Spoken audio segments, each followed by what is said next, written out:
Hey, everybody. Man, happy to be back this time. You got a lot of action, a lot of stuff happening this week. So, always going to keep it good. These opinions are not for sale. I'm Christian. That's Dayla. And that's Omar. Man, what a time to be alive. So much going on. We got 50 Cent endorsing the president. We got Waka Flocka Flame saying Obama wasn't that great of a president. Man. And then we got the presidential debate from last night. And I know everybody wants to get into that. We will be getting into that very shortly. But first, we got to hit our shout outs. This first one is for our greatest graphic designer ever, Amanda Spears. She does everything for us. It's incredible. Love the graphics. Give her a follow on Instagram at Amanda_Spears and Twitter at Amanda Spears. And she also writes blogs and articles on Medium. So go check it out on medium.com. Thank you for everything, Amanda. Really appreciate you. Real MVP. Who else you got for us, Omar? All right. We're giving a special shout out to Carolyn Peters, a former church pastor and a 40-year nurse in Macomb, Mississippi. That is my mother. I hate to say it though, she is a Biden-Harris supporter, but she has always supported me in whatever I've done. She's always supported my dreams in politics and in life. So she's supporting this show. She loves it. She shares it. She shares it more than me. So she really supports me really a lot. And I appreciate it so much, Mother. I appreciate your belief in supporting me and supporting my friends here as well. No, thank you for your support. Appreciate you. You raised a good son. Really did. Appreciate you. Yeah. Man, great support. And man, just gonna dive in here. I think, the big topic of discussion, the thing we gotta all hit right off the gates. The presidential debate from last night. What are you guys' initial thoughts here, rolling back from what you guys saw? Well, of course, we know that he was going to get asked. The main two things I knew that he was going to, kind of get hopped on about was race and coronavirus. So he had like I guess a viral moment, because I kind of seen it circulating when he kept saying, it was like, I'm the least racist person in this room. I promise. So that was like a little funny moment for me. And it's pretty interesting. What was you guys' opinions on, them keep hammering it down, once again, the condemn white supremacy, are you a racist kind of questions? Actually, Dayla, I like what you said there, condemn white supremacy. People say denounce, denounce, denounce. When you say denounce, do people really know what that means? Denouncing means I was a part of it, but now I'm no longer a part of it. Where was Trump ever really part of white supremacy? Where was he part of the Ku Klux Klan? Where was he a part of neo-Nazi groups? There's no proof of that whatsoever. So he gave the eulogy for Robert Byrd at his funeral, right? Yeah. No, that was Biden. Oh, that was Joe Biden. Oh, that's right. That's right. It was Joe Biden who gave the eulogy to Robert Byrd. There you go. Man, how about that? It's just crazy how that works, isn't it? Man, that's so I'm glad you said condemn. Condemn it. Yes, he's condemned it plenty of times, but denouncing it, let's stop using the word denounce. It makes everybody look like they're stupid. They never read a dictionary before or even looked up the word. Man, we knew that was coming. I thought they stayed way too long on COVID in the beginning. It just seemed like they were going over the same things as the first debate. I was really looking forward to the foreign policy part, because I really want to get into seeing what Joe Biden's foreign policy was going to be here. We just had today, again, another record-breaking deal, peace in the Middle East. Another country, what was it, Sudan? Right? Yes. Sudan just signed another peace deal with the United Arab Emirates and Israel, recognizing Israel as a state. Never been done before. It's finally been done. Peace in the Middle East. Let's talk about foreign policy. The president has a good chance of winning the Nobel Peace Prize for what it's worth. He's got a good chance of winning that this year for these deals that he's negotiating. It's really, really incredible to see. And we didn't get too much of foreign policy. We got to talk a little about North Korea, Kim Jong-un, and Russia, here and there. But we didn't get to that full depth of the foreign policy that I was hoping for. Okay. What else did you see in that debate, Dayla? Well, another thing that was, of course, like I said, was the thing on COVID. It kind of goes to what we were talking about behind stage here. Joe Biden, his politician answers, right? Because when he was asked this about COVID, we see this viral moment going around is where he sits, he takes this really straight moment and looks right deep into the camera and addresses the American people like, the president has failed you. 220,000 people have died. If that many American people have died, he doesn't deserve to be president. Trying to, I guess, I don't know, just pressure the American people to really believe that the president really failed us and that people are out here just dying and he did absolutely nothing to stop like coronavirus or take any precautions at all. So I thought it was really politician-y and just didn't do it for me. I think Trump did a really great job of nailing it home by just constantly bringing it up and constantly, just reverberating the point that, Joe, you've been here for 47 years. You've got nothing to show for it. All these things that you said you were going to do, you were in the Oval Office. You were with President Obama for 8 years as vice president. Why didn't you do it then? Why haven't you done it then? All these things you say you're going to do, you had plenty of opportunities. You got nothing to show for it. And he kept bringing that point back. It's just a career politician who does the same career politician things. I'm going to be the president for all Americans. I come here to do that.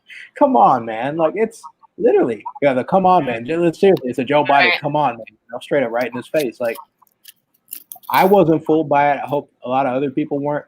I saw it right off the bat. And these people have been around here for decades and decades not doing the thing and expect you to just go ahead and vote for them because of a letter next to their name. And that's just wild to me.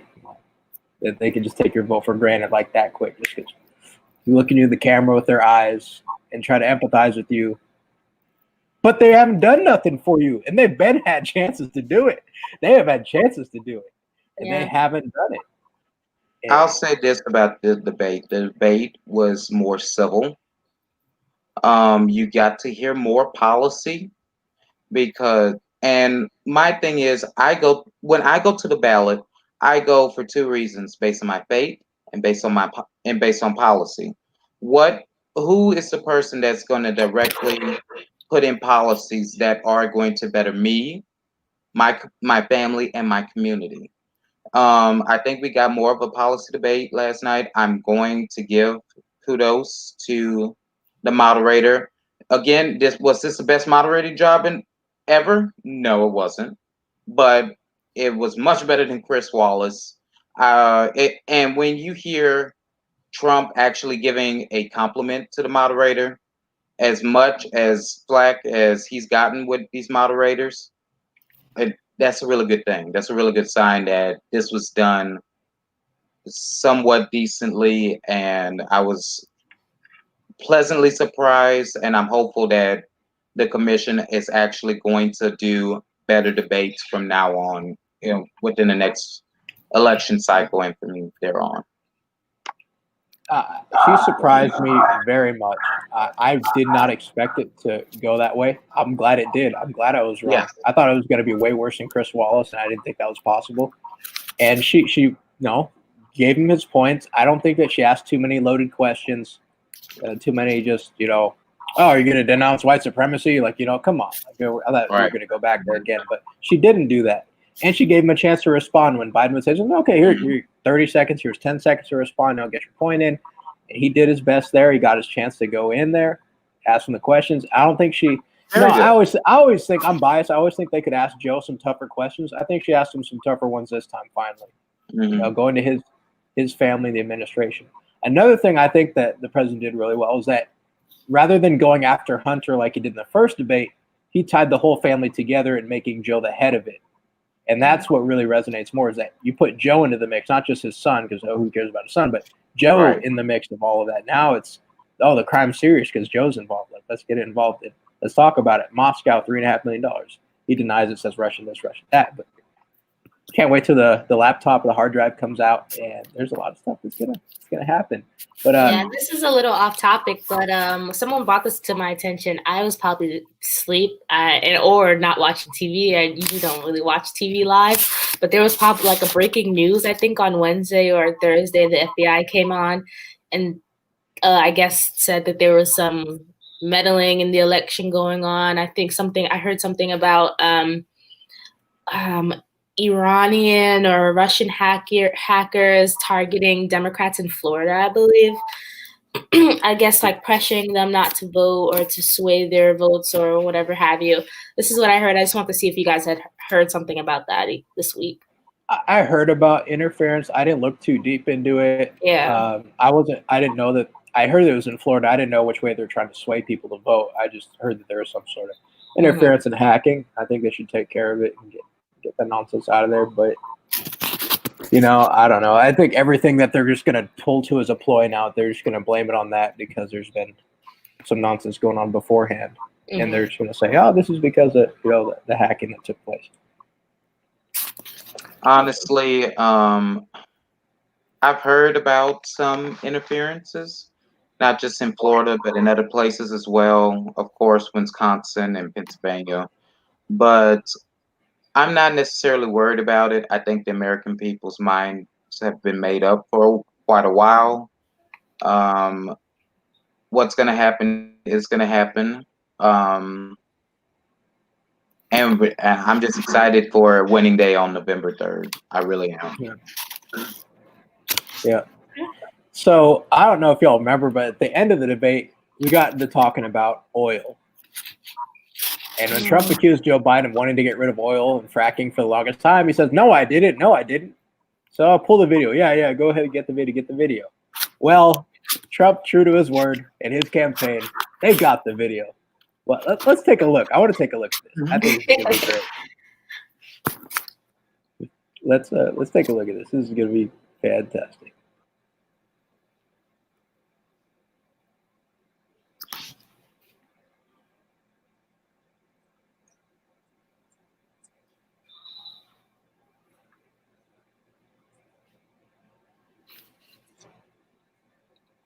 Oh, the sound. Yeah, we can't hear it. Y'all can't hear it? No. Can y'all hear it? No. Okay, give me a second here. I'm gonna work this out. Okay, minor technical difficulties. Stop the screen share. But okay, let me go back here.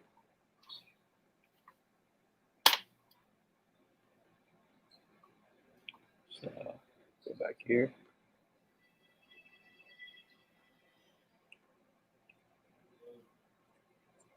Can y'all hear? No. Nope. That's really very unusual. My goodness. Well, here we go. Let's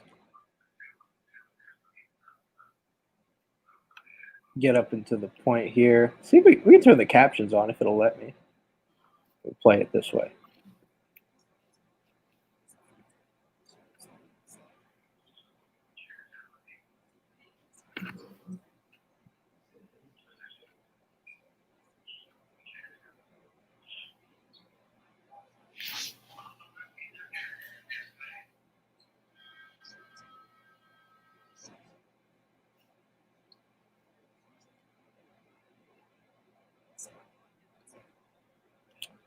Okay, there. Back to it. I sorry the audio didn't come through there, guys. That's weird. Normally comes through. But he literally says, "Oh, we're gonna work it out. We're gonna get rid of fossil fuels. We're gonna work it out." Oh no, I never said that. First off, I don't know if he was actually lying or he legitimately forgot. Both are sad because you don't want to lie to the American people that way. And if you can't remember none of this stuff, then you probably shouldn't be running either because your memory's terrible and you're declining rapidly. So, I mean, when you look at this in the grand scheme of things in this economy, Pennsylvania, Texas, how can you get how are you going to go ahead and say that and then let the people know that populate the industries that we're going to work to make sure you don't have a job soon? we're gonna eliminate your jobs in your field of work, and you guys are gonna. I don't know where you're gonna eat from, but that's it. Goodbye. Well, I mean, You I know? think obviously he knows that's damning because he lied and said that he didn't say that. So he knows that, I think Trump was calling him out. I think he was saying when he was in Ohio, you say one thing, when you hear you kind of say another thing. And I mean, like, it goes back to him being a politician, a career politician, and just, saying what you need to say where you are for the crowd that you're speaking to. Very old, very the same, and it's a yikes.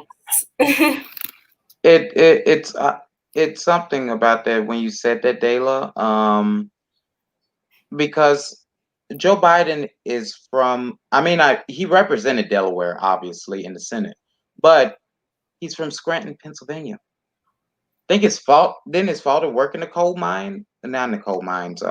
In the coal industry or in the oil industry. I think his father worked, and his grandfather worked in those jobs. He knows how important these types of jobs are to the economy of Pennsylvania, of Ohio, of Texas. He knows how vital these jobs are to our economy and the world's economy.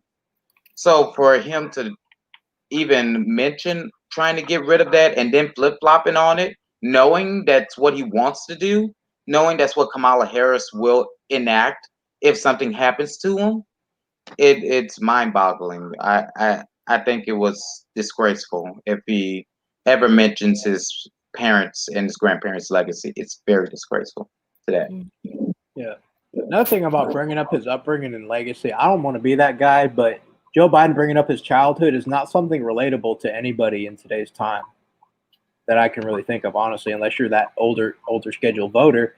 But people our age, that's not going to resonate at all. Talking about his childhood. Joe Biden grew up in the Jim Crow era. Not gonna lie, guys, I don't resonate with that. I don't know about y'all, but that doesn't resonate with me like that. Bringing up his childhood, like, sure, like, college tuition's jacked up 400% since then in the 70s. Like, come on, like, that stuff it's not gonna. It doesn't just resonate. Oh, I could pay for college tuition over a semester when I was working over the summer at a summer job. Like, no, yeah, that's not the case anymore. Just like you're growing up in childhood, the economy, the world is very different. And just like bringing up the childhood stuff, I don't think that works out very well. Talking about I grew up hurt. Like, come on, man. Like, it's not going to work. That stuff just doesn't seem to resonate. Gonna slide into policy here, Omar. What do you got for us this time? What do you got for us today? All right. Well, I am going to be discussing a couple of things. We're going back to the debates. First off, I'm going to cite a BET commercial I saw today. It was an update on the election where in the commercial they were talking about the debates and what each candidate was going to do for Black people. It said Trump. They said Trump was trying to defend what he's done for Black people, and of course, it gave a small clip of him talking about criminal justice reform, prison reform, opportunity zones, and permanent funding for HBCUs. Whereas they gave a longer clip for Biden and him talking about restoring economic opportunity and things of that nature. Everything that came out of Biden's mouth was what Trump has already done. What do you all think? They gave more airtime. Everything he spewed out was what the president has already done and is planning to do with the Platinum Plan. What do you guys think about it? Is Biden flip-flopping, or is he admitting subliminally that Trump actually has done some stuff and he has good ideas, and that even though Biden himself didn't have anything, you may as well steal it? Joe, am I echoing? I don't think so. Let me take these out. Okay. Let me see how this sounds. Okay. So Joe, been in politics for 40-some years. He was a VP for for 8 years. Okay. They didn't get criminal justice reform done. They didn't do any of those things. It's like you said, they're talking about everything that Trump had did and all the things that Joe wants to do. Okay. That's what do you call that when somebody has all these things and I'm going to do this, I'm going to do that, and they seem really promising. It's called potential. Okay, I had a great teacher in high school who said potential is a French word for hasn't done bleep yet. Okay, and I think that's very true in Joe Biden's case. It's all potential, hasn't done anything yet. He didn't get criminal justice reform done. He didn't work on opportunity zones. They had to fund the HBCUs like President Trump said each year. He said that's not enough. Here, take the money, come back over a decade's worth of funding to take care of those people. And a lot of people actually care about those things. And it's a shame that BET gave him such little airtime for that. To just give him a snippet of airtime and say Joe Biden wants to do all these things. I'm going to increase capital. I'm going to do that. With what plan? With what? They didn't even meet with Ice Cube for the contract with Black America. How do they know what the Black community needs when you don't even meet with the people? Goodness gracious. Man, all right, Dayla, I'm ranting. Go. No. I 100% agree with what you're saying. Today I was gonna play a video with Stacey Abrams. She had an interview with the Shade Room. Since the volume is not working, I'll just tell you about it. She is basically, I'll give it a shot if you want. Let me see if I can do this for you. Make it happen. Give Stacey Abrams.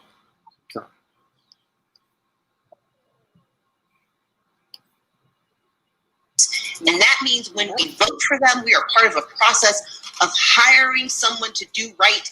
And if they don't do right, it's our job to fire them. But in the middle, we got to hold them accountable. I don't know of anybody who would let someone be in charge of their money and not check on them for 2 years or 4 years. And yet, that's what we do with politicians. If we want things to be better, we've got to show up and vote. We've got to show up in the halls of power and protest. And Okay, so what she was saying, I mean, half of what she said is true, right? I mean, if they don't do anything, why should we vote for them again? Joe Biden had 40 years. He's been in office for longer than we've all been alive, okay? So over. Right. Like literally. And so why are we going to give him another chance? Why are we going to elevate his position when he didn't do anything in a lower position? That just absolutely makes no sense to me. So Stacey Abrams is saying, hello, why are you, endorsing someone who is literally is the epitome of what you're discussing? And secondly, I'm ranting now, but I definitely agree with that. And it's kind of, to me, it's kind of like a psychological thing. I feel like they depend, especially Stacey Abrams. It's really sad, in my opinion. She depends on her viewers to be, not educated as educated as they should be in the whole voting process, in the whole political arena as it is, in history, just basic things that we should have learned maybe in middle school and high school. She just knows that her audience lacks certain knowledges, I guess, and she kind of, I think her and the people that she works with and that she aligns herself with kind of plays on that. They pull on that and, to get their agenda pushed through, basically. Just going off of that, let's go back to policy and things, Omar. Let's talk about the illegal immigration crisis at the border. You had hundreds of blue check marks, including one Georgia state representative who didn't know what a coyote was in bringing kids across the border. She literally thought that they were Wiley Coyote, the Roadrunner Coyote, literally picking babies up and taking them across the border. This is pitiful and sad. And these are the people that have the strongest opinions about immigration that don't even know what a coyote is and what they do and how they bring drugs across the border, and they traffic children, and they bring the children with them to make it look like they're a family so that they get easier access into our country. And these people want to be taken seriously. They're supposed to be verified and community figures and listened to. And they got no clue. And they want to sit at the table about this stuff. It's really ridiculous. Especially when you talk about illegal immigration. I see this argument all the time. Oh, well, they want better for their families. Yeah, I get it. Okay, let's unpack that for a moment. And in that, yes, they want better for their families, but they need to do it legally. There's a legal process. And yes, we can fix the process because me personally, I think 10 years is too long. It really is. Let's bring that at least down to half, and having not necessarily an easier verification, but a shortened verification. It can be just as strenuous, but not as long. And also the idea of people wanting to come here, yet you want socialism to be brought into the mix. People are fleeing their countries to try to come here illegally just because we don't have socialism, just because we don't have a government that is supposed to take control over every facet of your life. Just you want to bring that crap here to America? What is wrong with these people? Can one of you all, You don't go to places and bring what you fled with you. Literally. I came to Florida to become a Floridian. I didn't leave California to go to Florida to become a Californian, okay? I love freedom. I love everything that has to do with it, man. I love being a part of this state. I didn't come here and start demanding all that $15 minimum wage and all this nonsense, whatever that they're pulling in California. No, that's not how this rolls out here. And another argument is that, well, they do jobs that nobody. Work ethic isn't an argument for immigration. They're going to work really hard. That doesn't negate the fact of all the people that they cut in line and the fact of the things that slip through the cracks and the drugs and everything else that we don't know. If we don't know who's in this country, how do you know that they're good people? How do you don't know? And you have no idea. And the idea that they work hard and they'll do jobs that other people won't do. They would do them if they got paid the wages that they're supposed to, if you didn't have businesses and corporations cutting them up under the table. And when you look at the illegal immigration and who it hurts the most, it's the black young men in the working class. Yeah. Our community. It really does. And gosh, we'll get crucified for talking about it, but it's a legitimate issue. And I care about kids separated at the border. I care a lot about that. I also care about safety of everybody involved. And that's got to be priority. 100%. Yeah, to me, it's kind of scary, right? Because I mean, I feel like I've paid attention to culture for a long time, and growing up, I just remember hearing the sentiment in the community was kind of like, not that we're against illegal immigrants or immigrants in general. It's just that, we kind of understood that the legal process stifled the Black community. We understood that that was a thing, and that's something that we kind of fought against. Like we didn't agree with that. And now I feel like that the Democrats kind of are mixing in kind of illegal immigration with immigration and like Hispanics kind of versus like a lot of identity politics. Yeah. Immigration, but they don't differentiate the two at all. They do right. So now it's like, African Americans are kind of like, okay, kind of accepting that and like kind of having that notion like, oh, you're not hearing, oh no, we shouldn't build a wall now, or we should accept everyone. They're they're not harming our community or something like that. But that wasn't the sentiment 15 years ago. So it's kind of weird. I feel like whatever the Democrats supports, it's kind of scary that's the goal for the community, though, the outline for the community.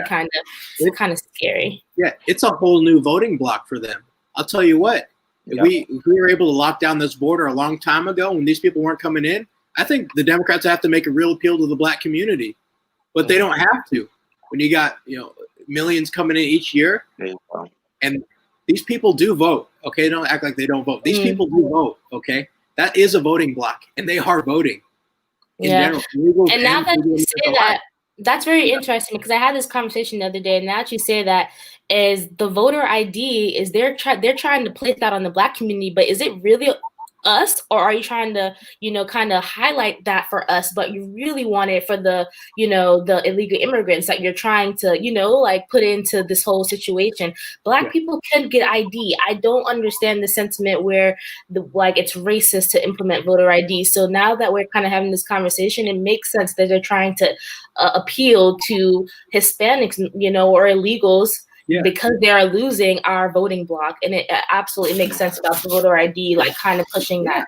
they push the race card, so then you're going to have some black people get upset. Then you're going to have the white liberals, the woke white people that want to protect the black people get upset too. So those are two voting blocks already that are like, oh, you can't do this. And then it lets the other voting block of illegals go ahead and fight the whole voter ID. No, we don't need voter ID. It's who is it really to protect? And that's the whole thing, is whose interests are really at hand. You know, Exactly. who are they looking out for?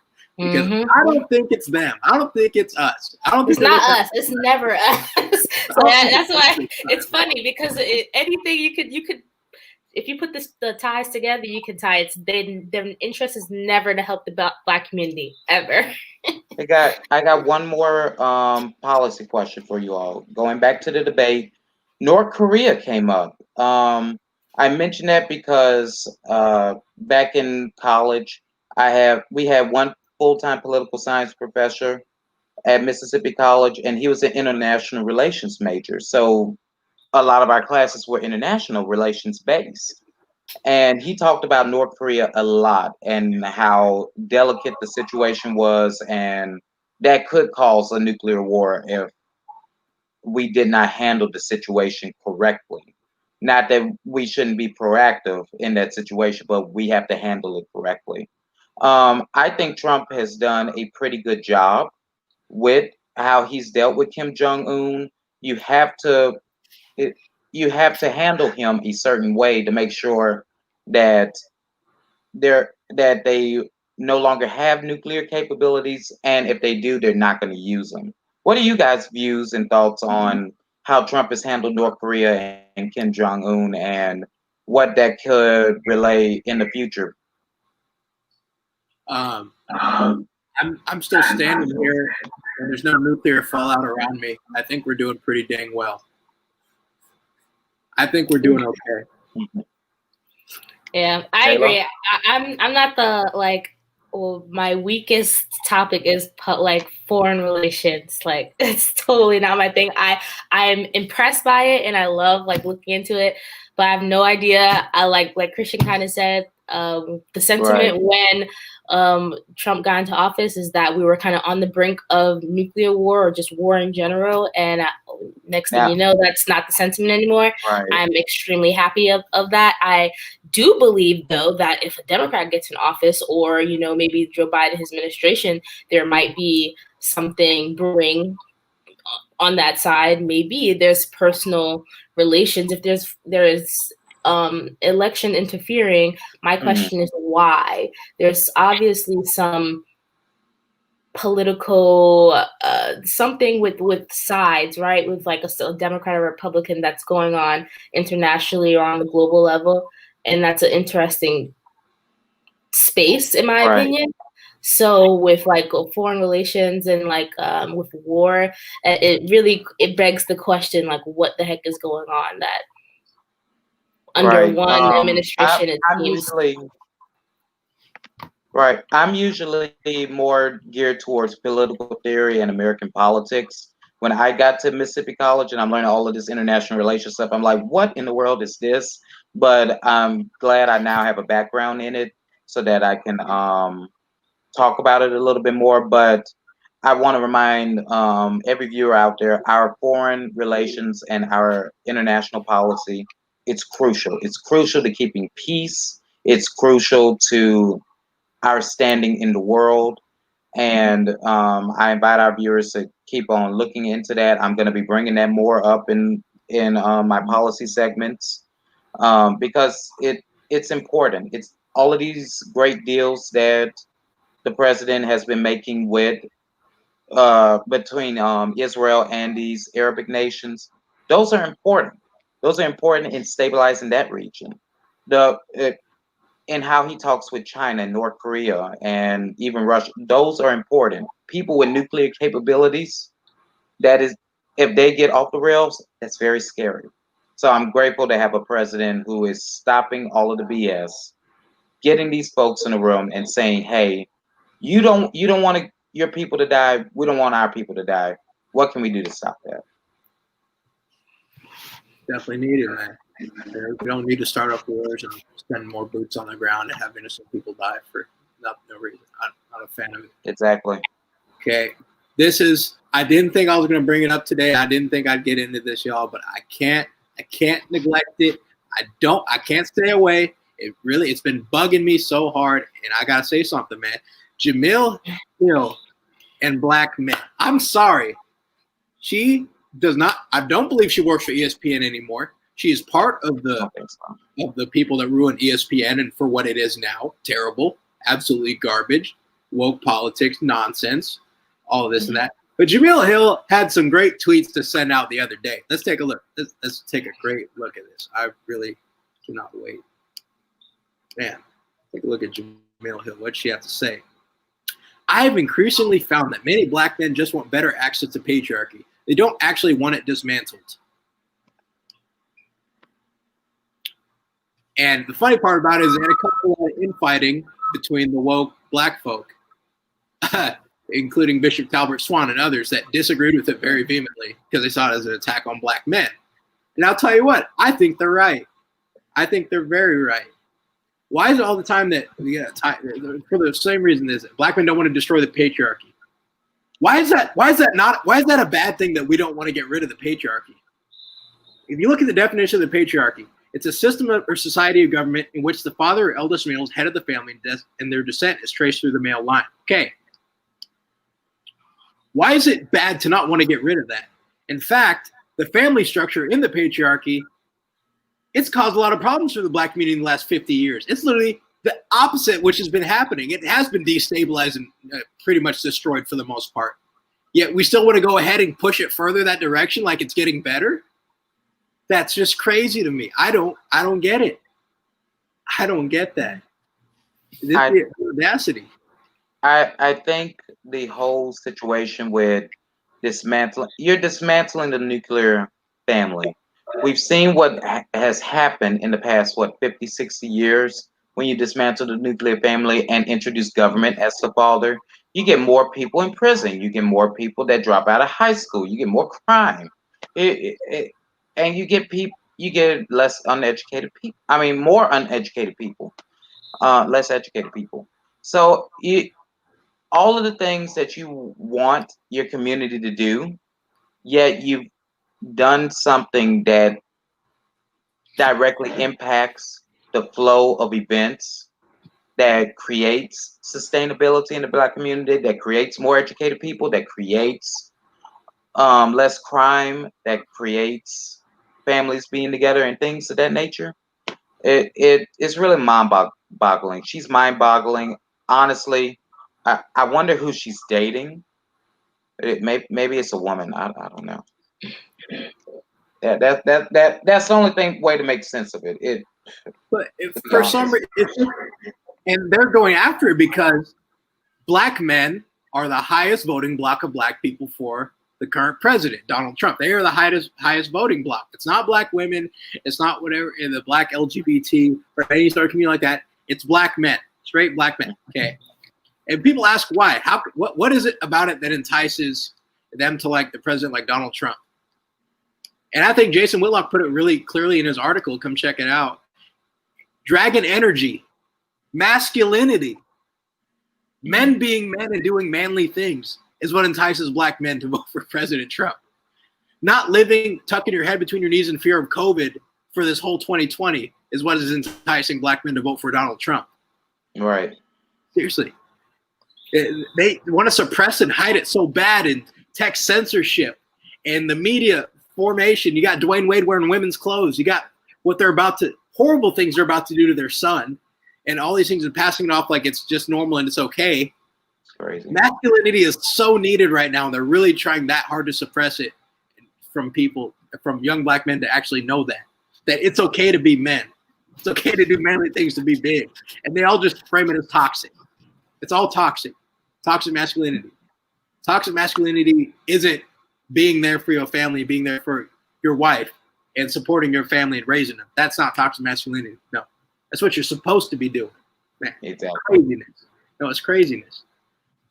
I mean, what do y'all think? I mean, I think it boils down to it's literally men wanting to be masculine. And I think that's why they like the president. I really think that's it.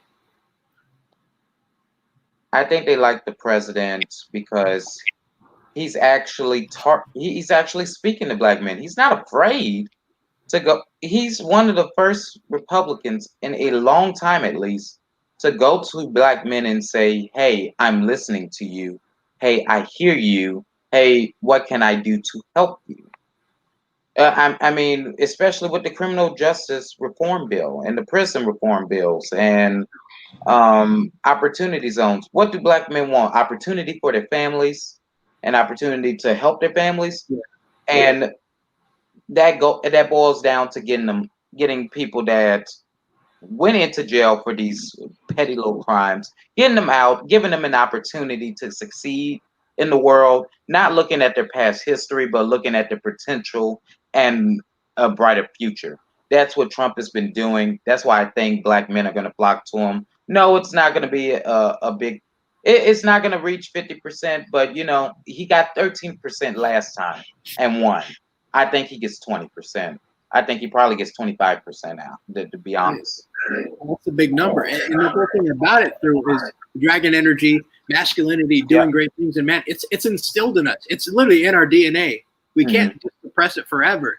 It's things like that inspired MLK to take his stand and get the people together and rally them and lead them. And the people that stood up in the civil rights movement, I had family that out there marched. They got hosed down like dogs on them. Dear Lord, if there wasn't masculinity back then, where would we be now? If there wasn't strong men to do good things back then, where would we be now? Talk about destroying the patriarchy. Where would we be now without that? My goodness, man. Now that you mentioned that, I was at the Pro-Life Summit in DC in January earlier this year, and I got to meet Dr. and Evangelist Alveda King, the niece of Dr. Martin Luther King, and she was giving away a copy of her book for free. She gave away a bunch of copies and signed them. So I got a signed copy of her book, King Rules. And in the book King Rules, she talks about strong men and strong women. She always believed that women could have a career and be wives too. But she said, well, the women never forgot that their place is beside their man, but they also had careers. And the men never forgot who they were. They were supposed to provide for their families and set an example for the kids. That's what her Uncle ML, that's what they used to call Martin Luther King in that family, Uncle ML. That's what A.D. King, her father, did. That's what Daddy King, Martin Luther King Sr., that's what they represented. That's what they preached. That's all they did their entire lives. And that's what made this, and that's what she believes made the civil rights movement so strong. It's because they portrayed it. They showed the kids how it was really supposed to be, how strong families were supposed to be, and how that strong family unit could work in community organizing, in the community, and in politics, and in how you change your everyday life.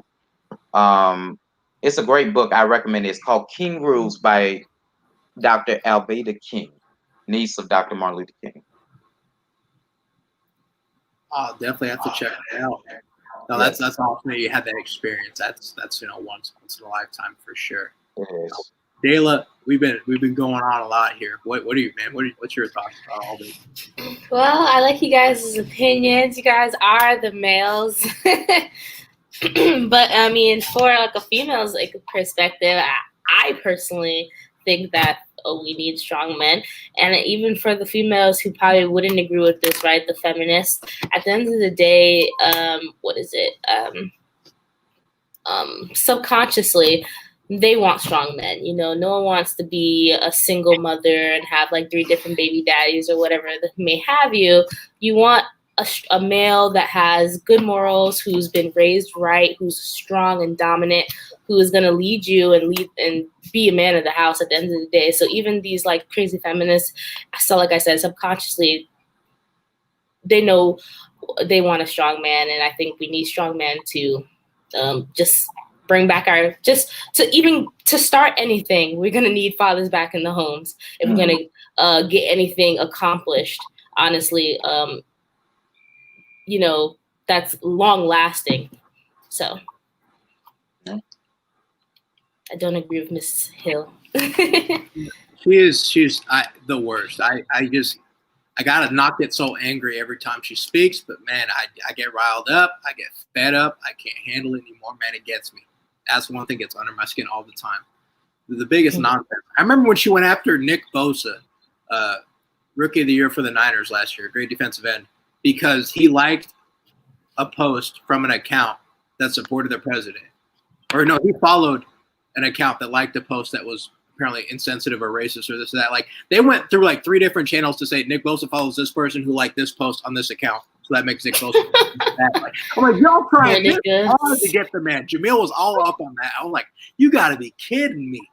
The biggest character assassination plots I've ever seen, and the biggest reaches ever from those types of people like Jamil. All right, big here. 50 Cent and Waka Flocka. What a week it has been, y'all. Man. Dayla, give the background on 50. Give the background on 50, Dayla. Well, it's pretty interesting. 50 came out, I guess he was up late at night watching TV or whatever, and he's seeing that the Biden tax plan, tax rates, I guess, came up on the screen, and he's seeing that New York will be taxed at around 60 or 62%. And he just threw in the towel at that point. He's like, I already pay enough in taxes. I mean, he had a huge hit show Power that he employed how many people, he's doing great things. Well, he did great things for like just New York and just generating so much money. And at that point, when is enough? At 62%, he's like, he's got to go. Yeah. Or he's not saying he's got to go. Actually, he's saying that, Biden has to not even come in office. It's like, no, Trump got to stay because I'm not going anywhere. I'm not leaving my home, New York, paying these ridiculous taxes. So apparently 50's on the Trump train. Apparently. He said, and I quote, "What the blank? Vote for Trump. I'm out. Blank New York." And then he said, "The Knicks never win anyway." And that's the truth right there, man. I'm a Knicks fan. I love the Knicks, but it's true. And it's the last time we won. That's an abusive relationship right there. You got to get out of that. 62% tax rate. 62%. And people are going to tell me that's not theft. Oh, yeah. And then I think too. I just want to point out that if nobody knew this that's watching this, I'm a devout Christian. I am Pentecostal Apostolic. So, except I don't adhere to the dress code. But anyway, the Lord only asks for 10%. You're asking way more than Jesus Christ, people. And he owns everything. And he's only asking for 10%. How dare the government ask for more than that, to be honest with you? I've been for a flat tax rate for a number of years. 10%. That's it. Greatest part of his platform when he was running. Greatest part of his platform. Exactly. I loved it. Man. So Waka Flocka Flame. Everybody love Waka Flocka. No hands, man. It's still a club party banger. You can't knock it, man. No hands. Congratulations to him too. Didn't he get a doctorate degree? Oh yeah, he did. He did go to college. That's so true. Waka Flocka just doing it, man. He left the rap game because he said he wasn't a great rapper. At least he could admit the fact that he was, he's a party rapper. His music. You're just gonna put him out on blast like that, Dayla? Mediocre, He knows what's up, exactly. I respect Waka. You know what I mean? And I honestly, 2 weeks ago, I did like a little story on, or was it last week when I talked about Asian the Brat or whatever. She made their little talk on Twitter, her tweet, and she deleted it talking about how, basically I'm not voting for Biden. He's crazy. I'd rather vote for the other guy. And Waka Flocka actually commented on that post and was like, I can't remember exactly what he said, but he was like, this is facts or something like that. And people were getting on him then. So I think this week when he came out and, talking about, Obama, what's his exact words? Obama didn't. Boom. So it was a post. It went to the shade room because academics posted up saying the big homie Barack Obama violated Donald Trump at a rally event today. And somebody, the cartel in the comments said, people who really think Trump is a better president than Obama is a clown. And Waka responds, I guess I'm a clown. Yep. Yeah. I guess I'm a clown. Yep. Yeah. I love it. I love it. Because I mean, just more and more people are just coming out and, you know, just in support. And even if they're not saying I fully like, oh, I'm going to go down to the voting polls and vote for Trump, at least they're like, you know, Biden, I would never, you know what I mean?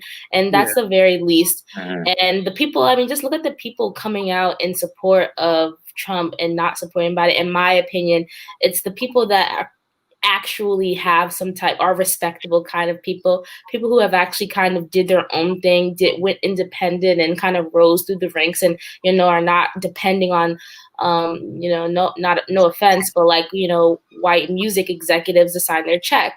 They're not, you know, they don't have to depend on white liberals to feed their families. So these are the people that are not, you know, they're not tied to anything. So they can honestly say what's on their mind and kind of have a little bit of leeway and say what they actually feel. Those are the type of people I want to listen to. I don't want to listen to the Jay-Z's and Beyonce's. Personally, I want to listen to the Wakas. I want to listen to the Joe Buddens. I want to listen to the Daylights. I want to listen to these type of people. Oh man, the industry straight up bottom out. Those people. I'll tell you what, Diddy didn't pay Mace. Talk about enslaving people to say. He didn't pay his own people. I don't want to hear nothing that Diddy's got to say about that. Talk about putting his people elevated. He cut his people out. Talk about we want to put our own party together, elevate our people. We don't get what's ours. Never did it in the first place. Nonsense. Something Flocka said on a story is really cool. He says, understanding what reasons are big enough means you have to understand how people are motivated by one or two things, either avoiding a loss or acquiring a potential gain. And that puts things in perspective in this election. Going back to Trump in 2016, when he said, what the hell do you have to lose? Bruh. So many people are afraid of, oh, what could happen, rather than, man, this is a great opportunity to do some big things because we've been doing this for decades and nothing's changed. And Flocka, he's recognizing that right there. And that's the one thing, if a lot of people recognize that, I think there could be a big dramatic shift in the way that people start voting and seeing things really, really still. I agree. Before we get off this topic, I definitely wanted to share my screen with you guys. I was on the Shade Room just searching as I do, and I came across this and I found it hilarious. Am I sharing? I think I got it. Is it the video you sent me? Oh, no, I'm going to share it right here. Oh, you got a different one? You guys can see this tweet? It's my screen. Oh, yeah. Here it is. So this is Chelsea Handler. She says, hey, effer, I will pay your taxes in exchange for you coming to your senses happily. Black Lives Matter. That's you, effer, remember? And this is Chelsea Handler, by the way, I guess commenting back at 50 Cent after he came up and, you know, talking about these Biden tax plan is just, you know, this is ridiculous. I don't feel comfortable paying over 60%. And this is what this lady, apparently they had a relationship back in the day, but, you know, this is how she feels. She's so bold in what she has to say. Just come up here on Twitter calling him out of his name and, you know, hashtag Black Lives Matter. I'll pay your taxes. Like, these people have lost it. Okay, master. She's gonna go bankrupt. They don't know who they're talking to. They don't know who the heck they are. This is craziness. Ridiculous. She's gonna go bankrupt. She has to pay her own taxes. So apparently she has to be more than a millionaire if she's dating 50 Cent, right? So if she's more than a millionaire, she has to pay her own 62%, then his 62%. That's insolvable. That's crazy. She needs to come to her senses. Yeah, I just thought that was just really insulting and just, I don't know, it was really a cringe to me when I seen that. Very, very cringe. If I'm not mistaken, I'm not 100% sure, not familiar with this lady, but didn't she have a comedy special that was like Dear Black People or something? I can't remember. She did some type of comedy special, if I'm not mistaken, where she was like just solely for Black people. This lady is obsessed. Okay. If this is the case, my phone is dying.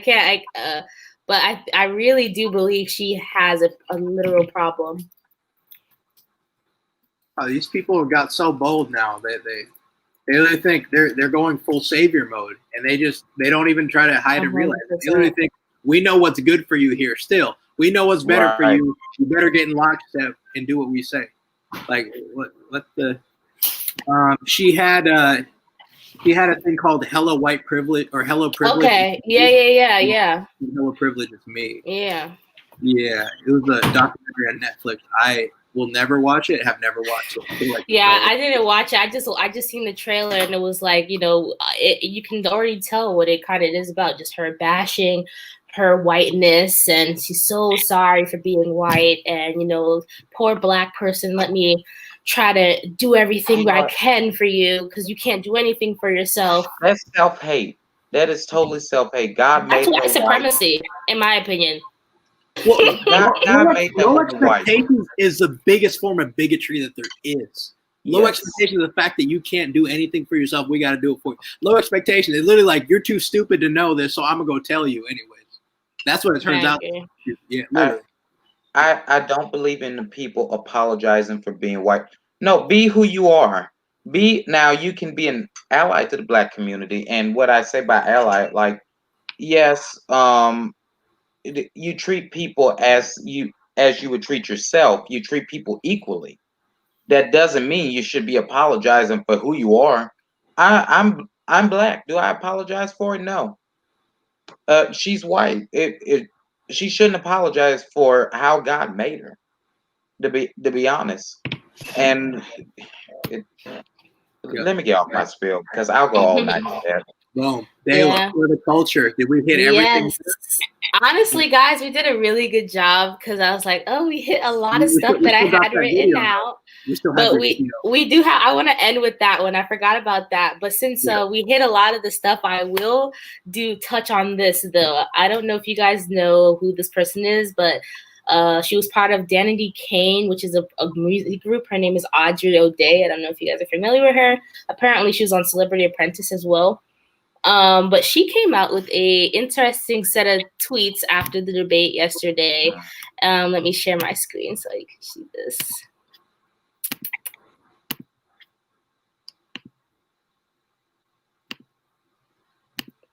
All right, so here she says, since Trump has now lowered this debate to trashing family, Don Jr. hates his father, Ivanka is a lesbian on the low, Eric effed Miss Universe on the Apprentice boardroom table while with his now wife.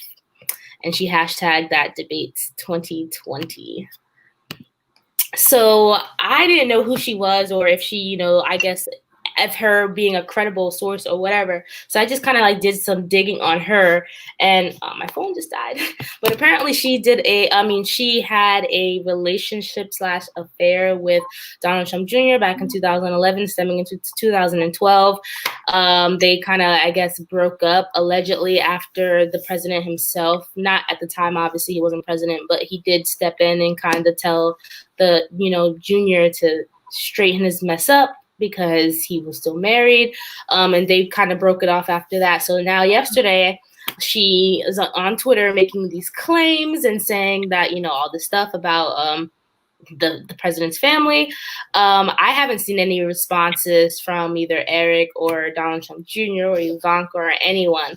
But like I said, I did some digging earlier, and apparently after the end of their relationship, after in 2016, when the president became elected, she put a tweet out stating, my story now is worth millions. So apparently to her and to the public, she's putting out to the public, she has this crazy story, I don't want to say incriminating, but maybe, image damaging story about the president, or at least Donald Trump Jr. and his relation to his family, or other maybe infidelities, relations with Eric Trump and other things. So what do you guys think about this? Do you guys even think someone like Audrey O'Day could be a credible source? Cap. It's 100% cap, because if they had wanted to use it, they would have done it by now. They would have ran that story a long time ago. Nobody's going to take out the grain of salt. No. They waited way too long. This thing, if it was going to cripple his campaign, they would have dropped that thing way sooner. At the heat of this mess, they would have dropped that way. No way. That's really interesting. It's for clout. She wants some clout, because if she had an affair with the man, she's not in the news media. She's not making money off of it. Stormy Daniels made a whole bunch of money off of whatever happened with her in Trump. She made a whole bunch of money off of that. That was all for clout. She's doing the same thing, and it makes it makes her look really stupid. It makes her look it makes her look thirsty. She's thirsty. Now she's a thought. Oh, people want attention. Yeah, people really do want that attention, man. I'm gonna call it total nonsense. I'm not buying it. Infidelity, that's means nothing in today's society. Unfortunately, nobody cares about that anyways. It's not a big story by any means. Nobody really cares so much about that.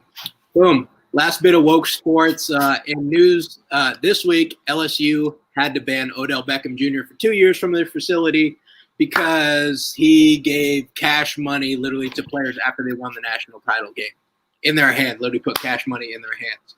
I mean, pure evidence it happened. I'm a whole big proponent of paying college athletes, letting them make money. I can see how they got in trouble with it.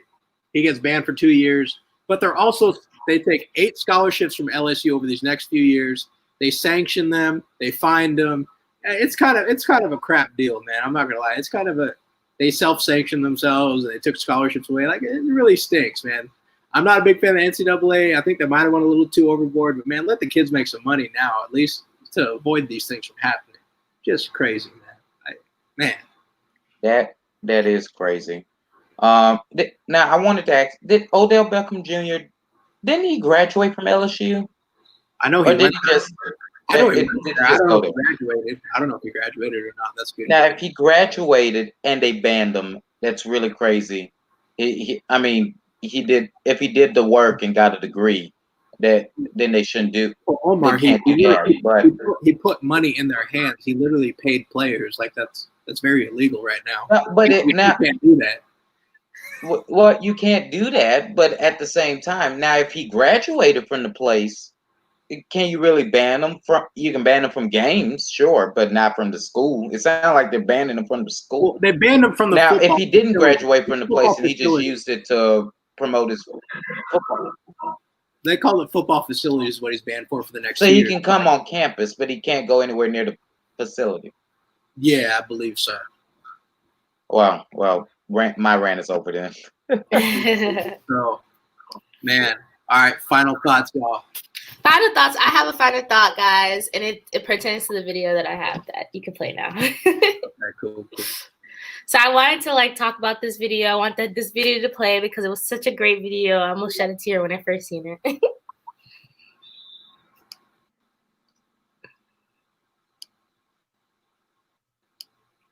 All the praise and glory to God.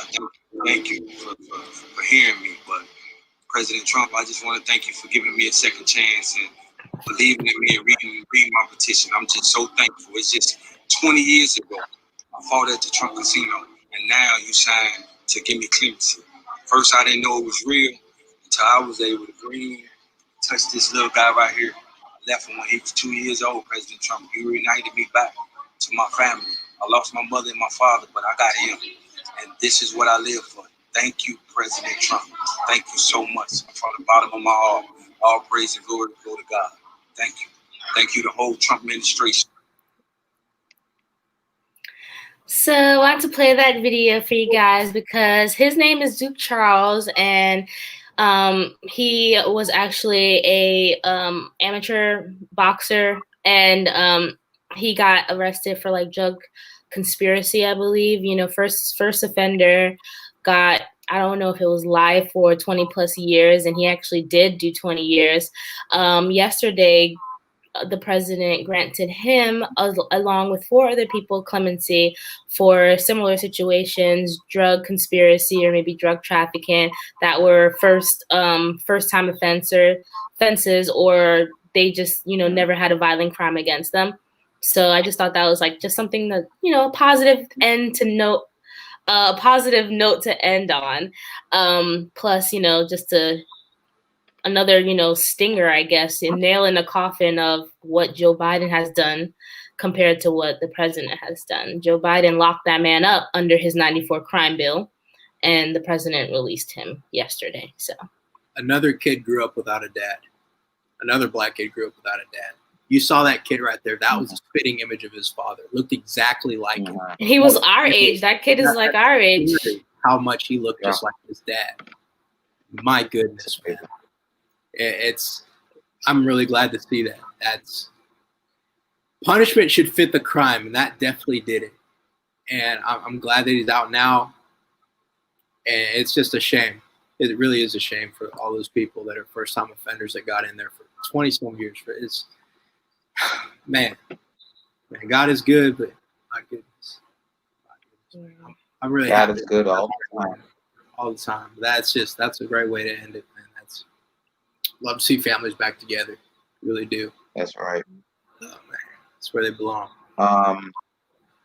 I do want to, if anybody is out there actually watching this that has shared my post from this week, I recently did a post that on Facebook that said if you're voting for Joe Biden, that means racism, abortion, and socialism aren't deal breakers for you.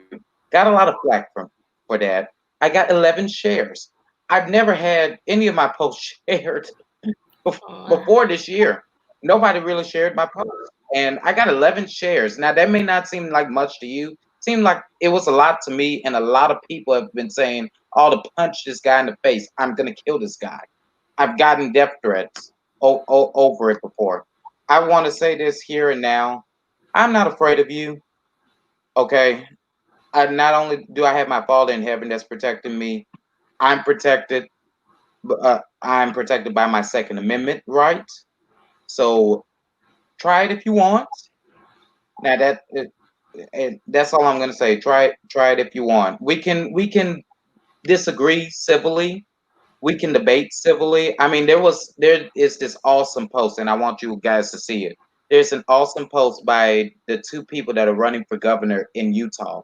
They made a joint TV ad saying, okay, there's been a lot of there's been a lot of strife in our politics today, but we can civilly disagree and we can still be friends even though we disagree on the issues. That doesn't mean we can't be friends. It doesn't mean we hate each other. We can still love each other and disagree. I want to reflect that more. But for these death threats I'm getting, I'm just addressing them now. I'm ready for them. I just want y'all to know that. As my favorite quote goes, F around and find out. There you go. There you go, Daniel. I remember it vividly for a certain reason, but we're not going to get into that tonight. Man. Steve Clementi, Let It Rip, Christian. Thanks for me, man. Every Friday, y'all tune in. These opinions are not for sale. Thank y'all for tuning in for another week. We'll catch you next Friday. See ya.